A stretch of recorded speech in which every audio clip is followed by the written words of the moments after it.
দ্বিতীয় আসমান আরো বড়, তৃতীয়টা আরো বড়, যত উপরে ঊর্ধ্বাকাশের যত কাহিনী একটার চেয়ে একটা বড়, এরকম 7টা আকাশ। তার উপরে সিদরাতুল মুনতাহা বর্ডার এরিয়া, তার উপরে লা জামান লা মাকান, ওইখানে সময়ের হিসাব নাই, স্পেস নাই, সময় নাই। কারণ আল্লাহরের সময় দিয়ে বাঁধা যায়?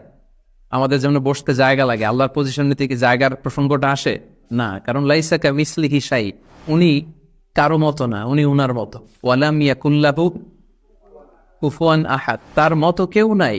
তো তিনি কার মতো? তিনি তার মতো। তার উপরে হচ্ছে আল্লাহর কুরসি, তার উপরে আল্লাহর আরশ, সেখানে আল্লাহর পর্দা, এই পর্দার পেছনে আল্লাহ তাআলার সত্তা।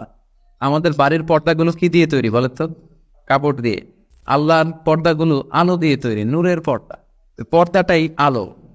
এজন্য সাহাবারা জিজ্ঞেস করেছিলেন, ইয়া রাসূলুল্লাহ হাল রাআইতা রাব্বাক, আপনি কি মেরাজের রাতে আপনার রবকে দেখেছিলেন?